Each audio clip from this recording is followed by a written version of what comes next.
तो ये स्टार्ट जी। दो गो फैन चलेगा, आगे और पीछे वाला फैन चलेगा। स्टार्ट कीजिए। चलिए देखते हैं हम लोग क्वेश्चन। ग्रामर में आर के सिन्हा का ग्रामर क्लास कर रहे हैं। आर के सिन्हा का ग्रामर से बुक के लेसन है 7 वह बोर्ड पे ध्यान देंगे वाला। लेसन 7 है। लेसन 7 का नाम है इम्फैटिक के विथ डू या डज या डिड दिया हुआ है। अभी क्या है इसके बारे में समझ रहे हैं हम लोग। ये एक्सरसाइज 34 है। 34 एक्सरसाइज में ये दिया हुआ है ये लेसन। चलिए सबसे पहला टॉपिक आता है इम्फैटिक क्या होता है, इसका अर्थ क्या होता है। इम्फैटिक का मतलब देखिए, इम्फैटिक का अर्थ होता है, इम्फैटिक का अर्थ जोरदार होता है। इम्फैटिक का अर्थ जोरदार होता है। जोरदार का मतलब होता है जोर से कोई काम करना। जैसे ध्यान दो, आवाज कम आया, ज्यादा आवाज आया। कोई आदमी स्लो में काम किया, अब तो उसको ज्यादा मतलब धीरे से बोला, उसको ज्यादा साउंड दे के बोलेंगे तो ज्यादा बोला, तो बोलेंगे इम्फैटिक, जोरदार देखे, जोर दे के काम किया। जैसे कहा गया राम पढ़ता है, अगर कोई कहा राम पढ़ता है, अब इसको बोला कि राम जरूर पढ़ता है, तो इसको जोर दिया जा रहा है कि नहीं राम पढ़ता है, राम अवश्य पढ़ता है। जोर दिया जा रहा है कि राम अवश्य पढ़ता है, राम पढ़ता ही तो है, इस पे जोर दिया जा रहा है। इम्फैटिक का मतलब क्या है ना कि वाक्य पे, वाक्य जो सेंटेंस होगा उस पे जोर दे के बनाना है। फिर से बात कर रहे हैं, इम्फैटिक का अर्थ है वाक्य जो सेंटेंस रहेगा, वाक्य का इंग्लिश सेंटेंस होता है, जो सेंटेंस होगा उसको जोर दे के बनाना। फिर रिपीट एक बार, इम्फैटिक का अर्थ सेंटेंस को जोर दे के बनाना है, जोर दे के बनाना है। अभी कैसे बनता है इसके लिए मालूम है क्या करते हैं, इसमें मुख्य क्रिया के पहले, ध्यान देना, इसको समझाने के लिए ऐसे बनाया जा रहा है। इसमें मुख्य क्रिया के पहले, मुख्य क्रिया के पहले डू या डज या डिड का प्रयोग होता है। मुख्य क्रिया के पहले डू डज या डिड का प्रयोग होता है इम्फैटिक में। इम्फैटिक का अर्थ जोरदार होता है। इसका काम कहाँ होता है, इसका काम कहाँ करते हैं, तो मुख्य क्रिया के पहले डू या डज या डिड का प्रयोग होता है मुख्य क्रिया के पहले। अब सवाल ये आता है कि मुख्य क्रिया क्या होता है, तो मुख्य क्रिया को हम लोग इंग्लिश में मेन वर्ब कहते हैं। मुख्य क्रिया को इंग्लिश में मेन वर्ब कहते हैं। अब देखो मेन में एक शब्द आया, वर्ब आया, तो थोड़ा सा पहले वर्ब के बारे में अच्छे से सुनते हैं। वर्ब क्या होता है, वर्ब के बारे में जानकारी। देखिए यहाँ लिख रहे हैं kinds of verb, kinds of the verb. इसको हिंदी में बोलते हैं क्रिया के भेद, क्रिया के भेद। देखिए क्रिया के दो भेद होते हैं, एक होता है प्रिंसिपल PRINCIPL प्रिंसिपल वर्ब, और दूसरे का नाम होता है auxiliary verb, auxiliary verb. Principal verb का एक और नाम क्या हो जाएगा, मेन वर्ब, मेन वर्ब बोलेंगे। इसका नाम क्या हो जाएगा एक और, हेल्पिंग वर्ब, हेल्पिंग वर्ब बोलेंगे। इसका हिंदी क्या हो जाएगा, मुख्य क्रिया, नहीं दिख रहा यहाँ पे। इसका हिंदी हो जाएगा मुख्य क्रिया, और इसका हिंदी जो होगा उसको सहायक क्रिया बोलेंगे, सहायक क्रिया। ठीक है, बालक बोला गया साउंड को बंद रखना है अपना। मेरे साउंड को सुनेंगे, अपनी साउंड को बंद रखेंगे। तो बारिश में जाना है तो बोलेंगे, बाहर बारिश हो रहा है ना जी, भेज दिया जाएगा घर पे आपको। इम्फैटिक का अर्थ क्या होता है, जोरदार बोलते हैं। इसमें मुख्य क्रिया के पहले डू डज और डिड का प्रयोग होता है। ये तो समझ में आ गया कि इम्फैटिक का मतलब जोरदार होता है। इसमें काम क्या करना है, तो मुख्य क्रिया के पहले डू डज डिड लगाना है। अब ये समझ में नहीं आ रहा है कि मुख्य क्रिया क्या होता है, तो मुख्य क्रिया को हमने अभी बोला मेन वर्ब होता है, उसी के बारे में पढ़ रहे हैं हम लोग। तो उसको पढ़ने के पहले हम लोग अभी क्या पढ़े, काइंड्स ऑफ द वर्ब के बारे में समझ रहे हैं। क्रिया के भेद, क्रिया के दो भेद होते हैं, प्रिंसिपल वर्ब, एक्सुलरी वर्ब होते हैं। इसका एक और नाम होता है मेन वर्ब, इसका एक और नाम होता है हेल्पिंग वर्ब बोलते हैं। इसको हिंदी में बोला जाता है मुख्य क्रिया और इसको बोला जाता है सहायक क्रिया बोला जाता है। अब सवाल यह आता है कि यहाँ मेन वर्ब को लिखा गया मेन वर्ब, मुख्य क्रिया, यही मुख्य क्रिया। तो आप यहाँ मेन वर्ब में फिर से मेन वर्ब में अब सवाल आता है क्या क्या आता है, तो मेन वर्ब में आ जाएगा गो, प्ले, रन, लाभ। हिंदी में क्या बोलेंगे, खेलना, पढ़ना, जाना, हंसना, टहलना। जिसके अंतिम में ना आ रहा है ना ना, वो मेन वर्ब हो गया। जिसके अंतिम में ना आएगा उसको मेन वर्ब बोलेंगे, मेन वर्ब। तो खेलना, पढ़ना, जाना, हंसना, टहलना, इसको मेन वर्ब बोलेंगे। ऐसी मेन वर्ब के क्या लगाना है, पहले मेन वर्ब के पहले आपको डू, डज, डिड का प्रयोग करना है। मेन वर्ब के पहले डू, डज, डिड का प्रयोग करना है। मेन वर्ब के पहले डू, डज, डिड का प्रयोग करना है। सबको समझ में आया? तो हमें यहाँ पे एक्सुलरी वर्ब का कोई जरूरत नहीं। इम्फैटिक में काम किसका होता है, और एक्सुलरी वर्ब का कोई काम नहीं है। अब इसमें देखते हैं क्या आता है। इसमें आता है is, are, am, was, were, has, have, had, do, does, did, can, could, shall, should, will, would, may, might, must, out, used, need, dare। ये कितने हो गए, 24, 24 हो गए। कितने हो गए, 24। तो हमें इसमें, इस लेसन में हम लोगों को एक्सुलरी वर्ब का कोई जरूरत नहीं है। ओनली किसकी काम करना है, मेन वर्ब की काम करना है। एक बार फिर से रिपीट की जा रही है कि इम्फैटिक क्या होता है। इम्फैटिक का अर्थ जोरदार होता है, वाक्य पे जोर दे के बनाना है, जोर दे के बनाना है। ये काम कहाँ करेंगे, तो मुख्य क्रिया के पहले डू, डज, डिड का प्रयोग करते हैं। अब मुख्य क्रिया क्या होता है उसको समझने के पहले वर्ब को समझ लेते हैं। वर्ब, तो वर्ब क्या होता है, वर्ब को हिंदी में बोलते हैं क्रिया, वर्ब को बोलते हैं क्रिया। तो वर्ब क्या होता है मालूम है, वर्ब क्या बोलते हैं इंग्लिश में, डिफिनेशन कोई बताओ जल्दी से। Verb is word which shows an action, state और पोजीशन बोलते हैं। सिंपल में बात करते हैं वर्ब क्या होता है। वर्ब मतलब क्रिया, क्रिया मतलब होता है काम करना। वर्ब मतलब, वर्ब का हिंदी क्रिया, क्रिया का मतलब क्या होता है, काम करना। खेलना, पढ़ना, जाना, टहलना, सोचना, ये सब क्या वर्ब है, मतलब एक काम कर रहे हैं। इस वर्ब को दो भागों में बांटा गया, प्रिंसिपल वर्ब और एक्सुलरी वर्ब। और हमें इस सवाल में किसकी जरूरी है, प्रिंसिपल वर्ब, मतलब मेन वर्ब का जरूरत है। इसको हिंदी में क्या बोलते हैं, मुख्य क्या बोलते हैं। चलिए स्टार्ट करते हैं, इसको नोट करते हैं। चलो ज्यादा समय नहीं, 2 मिनट समय दिया गया आपको, स्पीड में नोट करना है आपको, फास्ट कीजिए, 2 मिनट ज्यादा नहीं लगना चाहिए।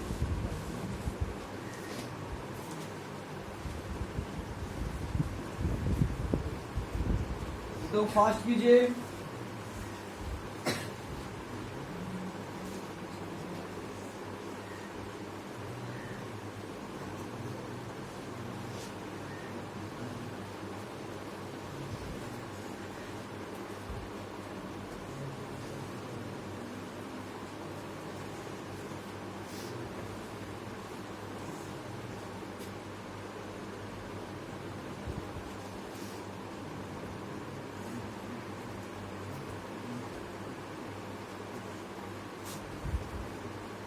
फास्ट कीजिए, फास्ट।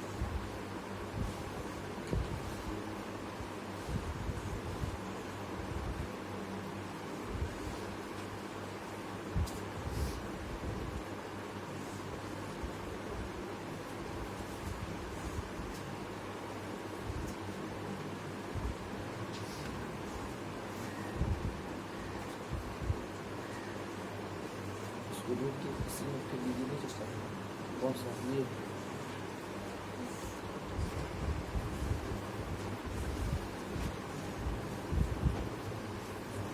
चलिए बोर्ड पे ध्यान देते हैं। अभी मेन वर्ब, इसको बोलते हैं मुख्य क्रिया। और मुख्य क्रिया में क्या क्या, मुख्य क्रिया में कौन कौन आता है?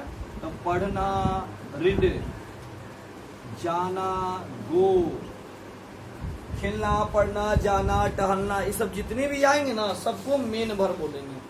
जिस या ऐसे बोल सकते हैं जिस शब्द के अंत में ना हो वो सब कौन होते हैं? मेन वर्ब वाले होते हैं, मेन वर्ब वाले होते हैं। चलिए अब इसको सवाल को हम लोग को समझना है इसके बारे में। नेक्स्ट टॉपिक जल्दी से इसको नोट करेंगे, इसको मिटाना है हमें। मेन वर्ब, मेन वर्ब में पढ़ना, जाना, टहलना। 2 एग्जाम्पल दिया गया है। इस एग्जाम सवाल क्वेश्चन में आपको और आगे बनाना भी पड़ेगा। स्पीड में नोट कीजिए। चलिए हो चुका है लगभग।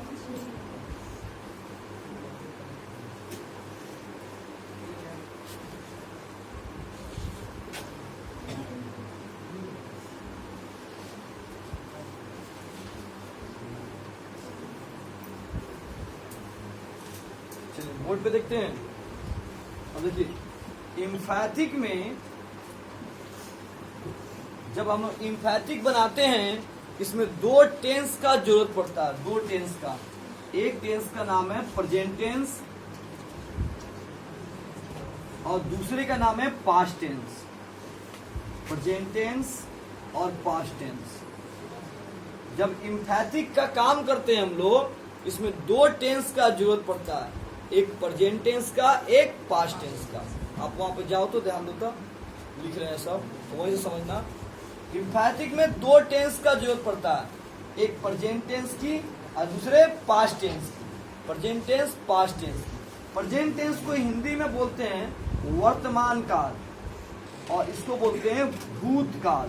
भूतकाल और इसका हिंदी तो पता है जोरदार। तो इम्फैथिक बनाने के लिए 2 टेंस की जरूरत पड़ता है, एक प्रेजेंट टेंस की, एक पास्ट टेंस की जरूरत पड़ता है। अब प्रेजेंट टेंस में ये देखना है कि डू आएगा कि डज है कि डिड आएगा। देखिए प्रेजेंट टेंस में डू और डज का काम होता है, जबकि पास्ट टेंस में डिड का काम होता है। पूछा जाए आपसे कि इम्फैथिक जो डू डज डिड का काम करना है ना में, तो इसमें 2 टेंस आ रहा है, present tense, past tense. Present tense में कौन कौन आएंगे? तो डू और डज आएंगे, क्योंकि पास्ट टेंस में डिड आएंगे, पास्ट टेंस में डिड आएंगे।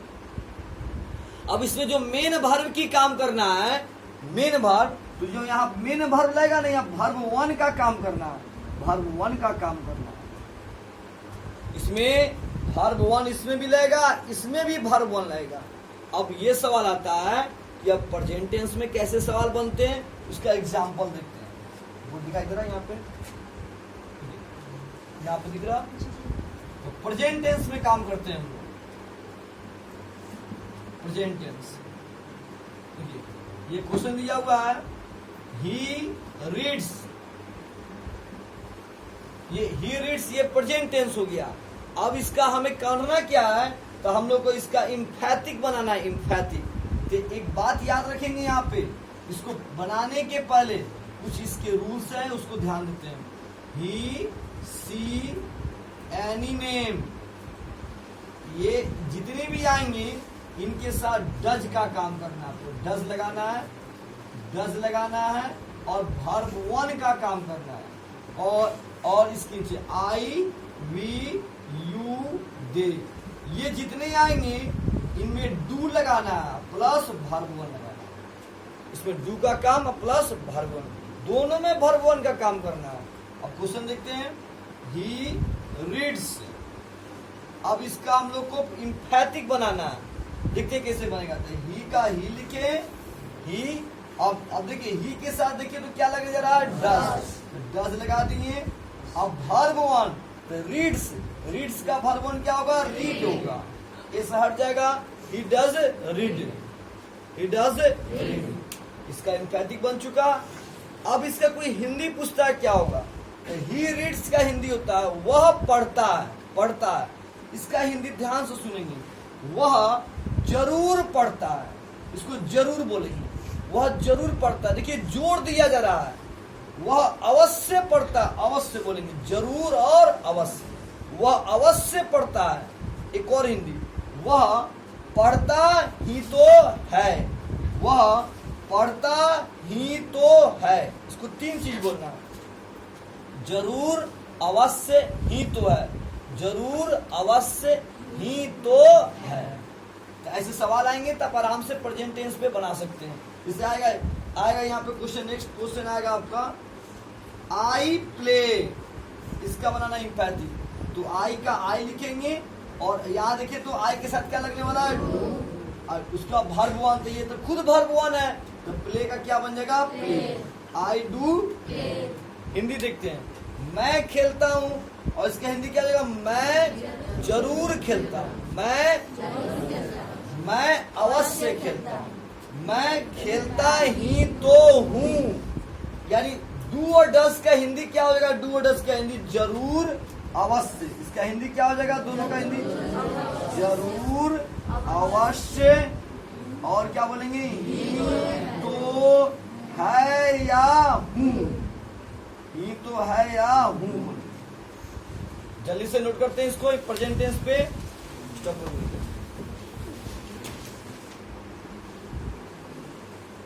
प्रेजेंट टेंस में अब आगे देखते हैं, प्रेजेंट टेंस में ही आगे बढ़ते हैं हम लोग। नेक्स्ट टॉपिक आ रहा है आई हैव ए कार। इसका इम्फैटिक बनाना है, इसका हिंदी पता करते हैं, मेरे पास, इसको बोलेंगे पास, मेरे पास एक कार है का मतलब प्रेजेंट टेंस, अभी बात हो रहा है, अभी का बात हो रहा है। मेरे पास एक कार है मतलब कार नहीं है, आ जाएगा नहीं, आई हैव ए कार। अब इसका इम्फैटिक बनाता, आई के साथ क्या बताया गया, सिंपल में रूल, ज्यादा लंबा नहीं जाना, I do have a car, बस बन गया।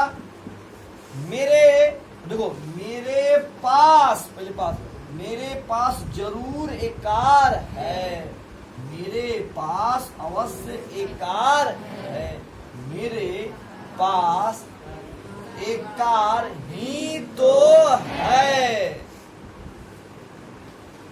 Next topic, she has a car.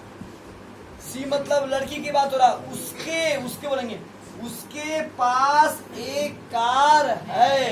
अब इसका इम्पैथिक, सी के साथ क्या रहेगा, डस। और याद रखना हैज को बनाना है हैज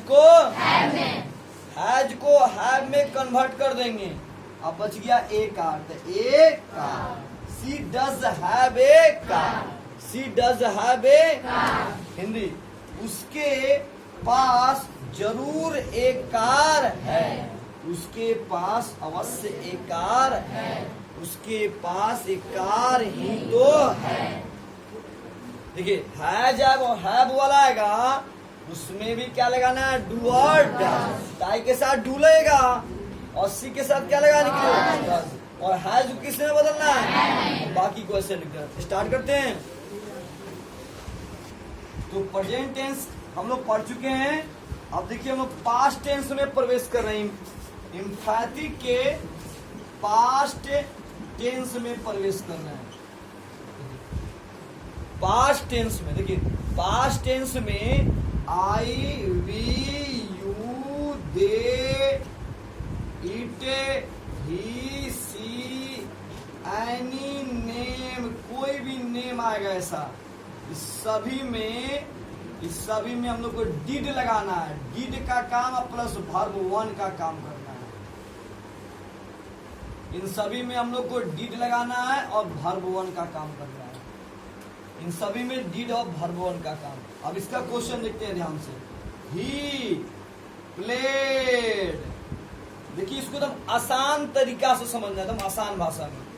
देखिए ये प्ले, पहले ना था ये प्ले था और प्लेज।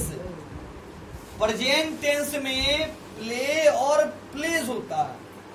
पास्ट टेंस में देखिए यहाँ पे आ गया ईडी।